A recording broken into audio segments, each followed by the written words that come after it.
जो उसका 3 नंबर आवास था, सुभाष यादव को मिला हुआ था। वहीं पे जितने क्रिमिनल थे, अपराधी थे, सुभाष यादव जी के आवास में सब इकट्ठा होते थे।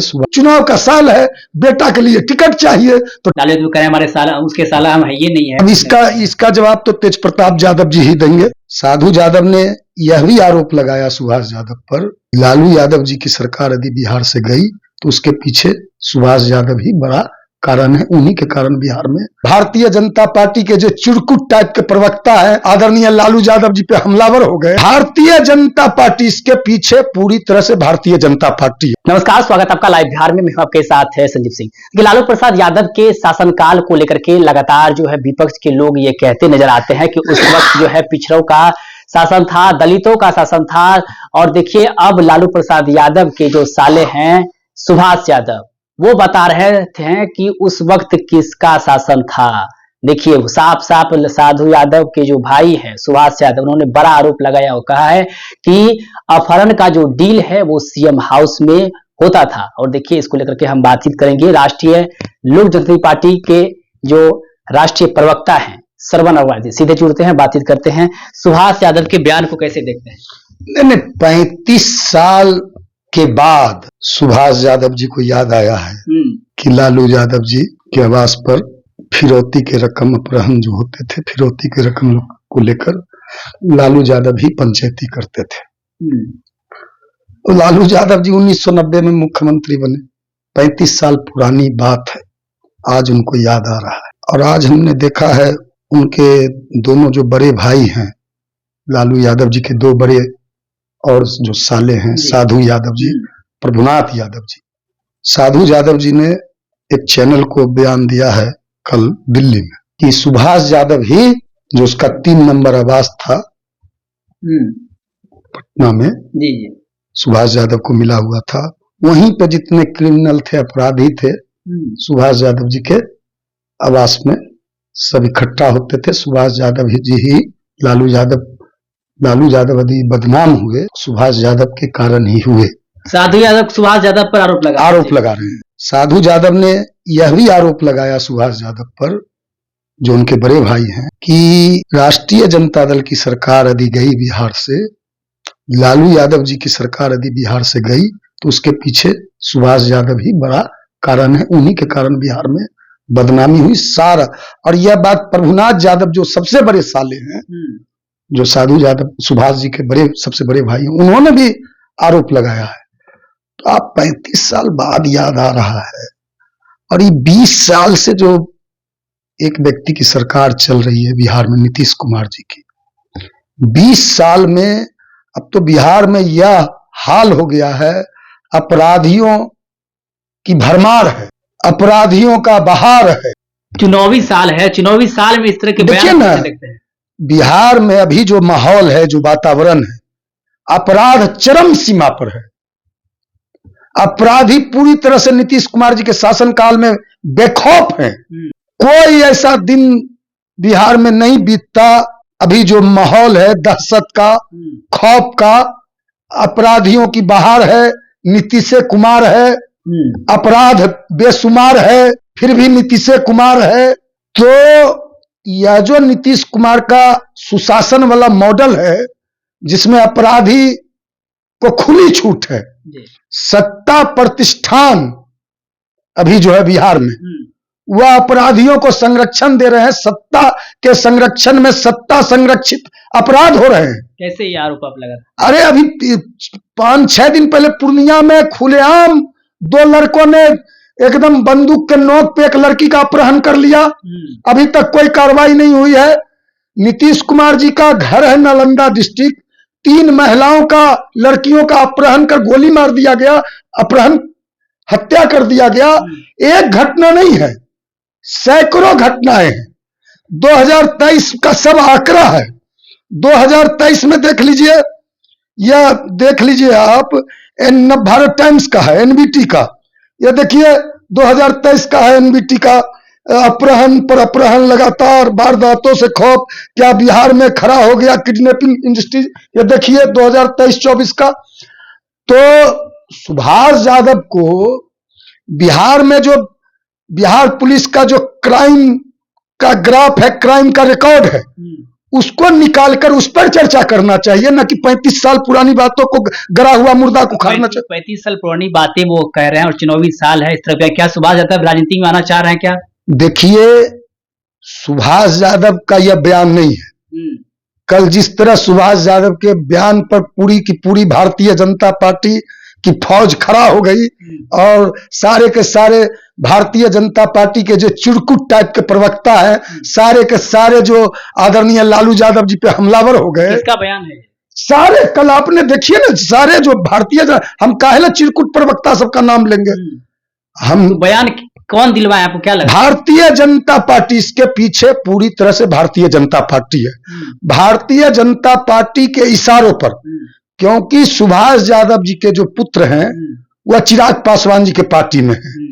सुभाष यादव जी का 2 दिन पहले का बयान है, एक मीडिया चैनल पे उन्होंने बयान दिया है, मेरे पास बयान है, ऑन रिकॉर्ड है, कि मेरा बेटा चिराग पासवान जी की पार्टी में है और हमारा बेटा इस साल चुनाव लड़ेगा।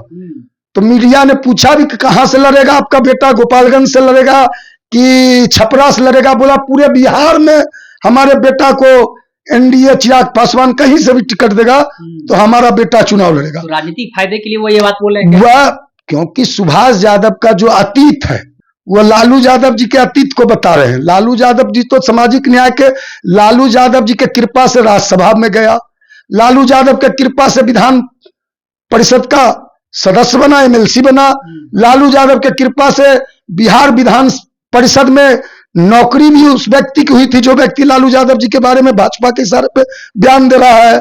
और साधु यादव जी का भी बयान देख लीजिए, प्रभुनाथ यादव जी का बयान देख लीजिए।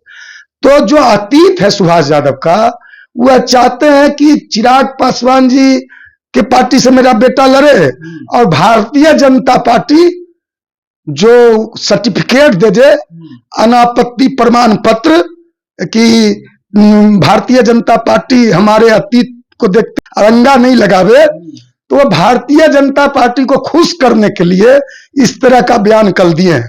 और इसके पीछे भारतीय जनता पार्टी है। भाजपा ने कहा होगा कि आप लालू यादव जी के, तो अब लालू यादव जी का साला बयान दे रहा है 35 साल पहले, 35 साल तक आप खामोश थे, 35 3.5 दशक के बाद आप इस तरह का घटिया और ओछा अपने नेता पर, जिस नेता के बदौलत आपकी पहचान बनी, जिस नेता आपके करनी का फल आपके नेता को भुगतना पड़ा, जैसा कि साधु यादव जी कह रहे हैं, और आप उस नेता पर इस तरह का ओछा और मतलब बयानबाजी कर रहे हैं, तो यह शोभा नहीं देता। क्योंकि भारतीय जनता पार्टी का टूल किट्स मत बनिए। तेज प्रताप यादव को भी कह रहे हैं कि पागल है, लालू यादव कह रहे हैं हमारे साला, उसके साला हम है ये नहीं है, पता नहीं कितना शादी किया, कौन जानता है। अब इसका जवाब तो तेज प्रताप यादव जी ही देंगे। ये तो दोनों मामा भांजा के बीच की बात है ना, तो यह तो तेज प्रताप यादव ही जवाब देंगे। लेकिन आदरणीय लालू यादव जी पे इस तरह का बयान देना, जो बिहार में 20 साल से अपराधी, एकदम अपराध चरम सीमा पर है। अब जिस चिराग पासवान की पार्टी में सुभाष जी का बेटा है, उस चिराग पासवान की पार्टी में हमने पहले भी कहा है, एक सिवान का खान ब्रदर्स है, अयूब खान और रईस खान, और उसको ज्वाइन कराया था आज से 1 महीना पहले चिराग पासवान जाके हेलीकॉप्टर से सिवान में। खान ब्रदर्स ने ही हेलीकॉप्टर दिया था, हेलीकॉप्टर उपलब्ध कराया था, ज्वाइन कर। तो हमने कहा कि अब ऐसे ऐसे लोग 2025 में इस वर्ष एनडीए के स्टार प्रचारक होंगे। आप जान लीजिए, भारतीय जनता पार्टी में उठा के देख लीजिएगा, कहिएगा तो हम अब बहुत लंबा हो जाएगा। एक पर एक दुर्दांत अपराधी, एक पर एक जिसका बड़ा आपराधिक रिकॉर्ड है, आपराधिक इतिहास है, भारतीय जनता पार्टी में है, जनता दल यू में है, एनडीए में है, कई पर संगीन बड़े बड़े गंभीर आरोप है, तो उस पर सुभाष यादव जी नहीं बोलते हैं। भारतीय जनता पार्टी के वॉशिंग मशीन में आप कितने बड़े क्रिमिनल हैं, अपराधी हैं, चोर हैं, बलात्कारी हैं, कुकर्मी है, तो भारतीय जनता पार्टी के वॉशिंग मशीन में से धुल के निकल जाइए तो आप साधु हो जाइएगा, सन्यासी हो जाइएगा, योगी आदित्यनाथ हो जाइएगा। अब भारतीय जनता पार्टी के वॉशिंग मशीन में जाने से इनकार कर दीजिए तो आप अपराधी हैं, भ्रष्टाचारी हैं। यह जो एक अन्य मार्ग जो अभी मुख्यमंत्री का आवास है, वहां पूरे बिहार में हम बता देना चाहते हैं चुनौती के साथ, ऐसा कोई बिहार का विभाग नहीं है जिसमें भ्रष्टाचार चरम सीमा पर नहीं है। एक एक जो ब्लॉक स्तर के अफसर हैं, उनके यहाँ अरबों अरबों, खरबों खरबों, करोड़ों करोड़ रुपया पकड़ा रहा है। सारे देश के मीडिया ने देखा है। नोट का जो मशीन गिनने वाला मशीन होता है, मशीन हापने लगता है, इतना पैसा पकड़ा रहा है। तो यहाँ नीतीश कुमार के राज में सचिवालय से लेकर ये भ्रष्ट अफसरों के शौचालय तक भ्रष्टाचार फैला हुआ है। आप जान लीजिए एनके और डीके, एनके का राज है, एन कुमार का, और डीके टैक्स चल रहा है। इसकी जांच होनी चाहिए। ये कौन डीके है? ये डीके टैक्स एक अन्य मार्ग में डायरेक्ट जा रहा है। वैसे आप डीके बोले तो कौन डीके आप बताइएगा ना। अरे पूरा बिहार जान रहा है कौन डीके है। कौन ये डीके टैक्स कहां जा रहा है? एक अन्य मार्ग में डीके बैठा हुआ है। ये डीके टैक्स कौन वसूल रहा है? यह तो एन कुमार बता देंगे। यह तो एन कुमार की सरकार है, एनके की सरकार है। एनके और डीके का यह जो जिस तरह बीपीएससी में अरबों खरबों का घोटाला, इसका सीबीआई जांच होना चाहिए। बीपीएससी में बड़े पैमाने पर अरबों खरबों का क्वेश्चन पेपर, करोड़ों करोड़ रुपया में एक एक एग्जाम का करोड़ों करोड़ रुपया में क्वेश्चन पेपर बेचा जा रहा है। कौन एक मास्टरमाइंड है नीट परीक्षा का, तो टीचर एग्जाम का, तो बीपीएससी में जितने एग्जाम हो रहे हैं सब में अरबों खरबों का खेल है। इसका सीबीआई जांच होना चाहिए। यह कौन डीके है? इस पर तो सुभाष यादव बोले, इस पर तो नहीं बोलेंगे। लेकिन चुनाव का साल है, बेटा के लिए टिकट चाहिए, तो टिकट चाहिए तो भारतीय जनता पार्टी को खुश करना होगा। खुश कैसे करें? तो आदरणीय लालू यादव जी पे इस तरह का आरोप लगाना होगा। बहुत बहुत धन्यवाद। देखिए तो हमारे साथ बातचीत करते आरएलजेपी के राष्ट्रीय प्रवक्ता श्रवण अग्रवाल, जिन्होंने साफ साफ कहा है कि सुभाष यादव के जो बेटे हैं वो चिराग पासवान की पार्टी में है और चुनाव लड़ना चाहते हैं और उसको टिकट चाहिए, और इसीलिए वो इस तरह के अब बयान देने लगे हैं। साथ साथ और भी कई सारे आरोप भी इन्होंने लगाए हैं, और क्या कुछ करते वो आप सुन रहे थे। आप भी मेरा प्रतिक्रिया हमें कमेंट सेक्शन में दे सकते हैं। आप देखते लाइव बिहार। आप सभी का बहुत बहुत धन्यवाद।